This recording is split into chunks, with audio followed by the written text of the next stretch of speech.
उसका मृत्यु कब होती है, मृत्यु की पहचान क्या है। दशरथ जी की मृत्यु हुई, भरत जी को बुलाया गया और वशिष्ठ जी ने कहा भरत तुम अयोध्या संभालो। उन्होंने कहा मैं राज नहीं संभालूंगा। तो जी को कहा गया कि बिना राजा के राष्ट्र की बहुत दुर्गति, अराजक राष्ट्र हो जाता है। उसके लक्षण मैं आपको सुनाता हूं।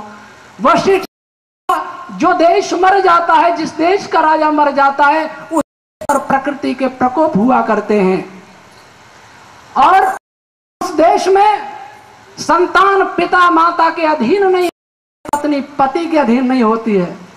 उस देश में सभी चोर पैदा हो जाते हैं। उस देश में साधु जितेंद्रिय होकर हो जाते हैं। उस देश में बली लोग निर्बलों को शोषण किया करते हैं। ज्ञानी अज्ञानी का शोषण, बली निर्बल का शोषण करता है,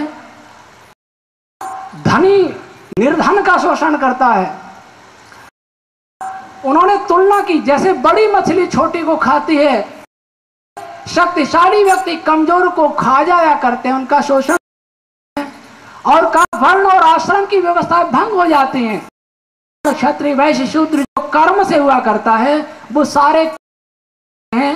ब्रह्मचारी गृहस्थ वानप्रस्थ सन्यासी अपने कर्म और कहते हैं कि ऐसा भंग करने वाले, मर्यादा से हटने वाले पथभ्रष्ट लोगों का शासन हुआ, वही शक्तिशाली प्रभुता संपन्न हो जाते हैं। हर अच्छाई बुराई बन जाती है, हर बुराई अच्छाई बन जाती है और झूठ और सत्य का भेद मिट जाता है। अभी भीष्म पितामह ने धर्मराज को कहा था, उसमें यही बातें हैं। एक बात और कही, वह चोर भी सुरक्षित नहीं रहते हैं।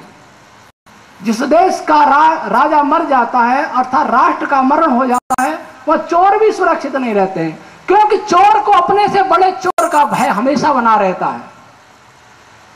आप इन लक्षणों पर विचार करें। क्या भारत आज ऐसा मृत राष्ट्र नहीं है? क्या संसार का प्रत्येक देश ऐसा नहीं है?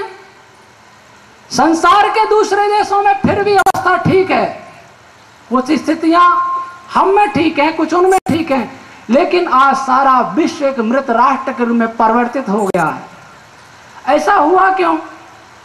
पहले हमारे देश का कानून क्या था? हमारा देश आजाद हुआ ब्रिटिश सरकार की प्रस्ताव पर, हमने संविधान सभा का गठन किया।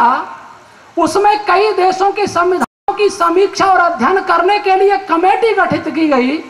पहले कमेटी बनी जिनके अध्यक्ष डॉक्टर भीमराव जी अम्बेडकर थे। उन्होंने भारत का 1935 के अंदर शासन कैसे चलता था, कानून क्या थे, उसकी समीक्षा अध्ययन के लिए काम सौंपा गया।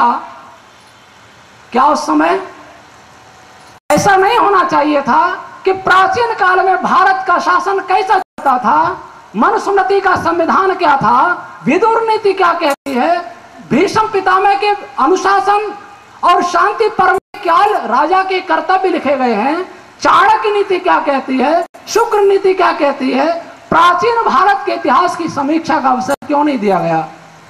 मैं कारण मानता हूं, मनुस्मृति में बहुत सारे प्रक्षेप हुए जिसके कारण मनुस्मृति बदनाम हुई, लेकिन मैं फिर भी यह जानता हूं कि 1900 जिस समय देश स्वतंत्र हुआ, कथित रूप से स्वतंत्र हुआ, उस समय भी आर्य समाज जीवित था और आर्य समाज के बहुत बड़े विद्वान भी यहाँ उपस्थित थे।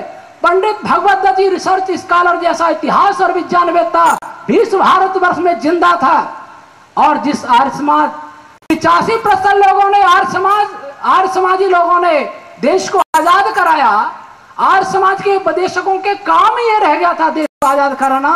उस आर्य समाज के लोगों से भी क्यों नहीं पूछा गया कि आप क्या चाहते हैं, देश का संविधान कैसा होना चाहिए? लेकिन ऐसा नहीं हुआ। संविधान बनाया गया, विदेशियों की नकल की गई, पहले हमारे देश का संविधान कैसा था यह सोचा नहीं गया। हमारे देश का राजा कैसा होना चाहिए, उस समय क्या व्यवस्था थी, मैं कुछ संकेत में बताता चलूंगा और आगे बढ़ता चलूंगा। विषय बहुत लंबा है लेकिन मुझे समय सीमित। हमारा मूल ग्रंथ है वेद, और वेद हमारा ही नहीं है, हिंदुओं का, आर्य समाजियों को नहीं है।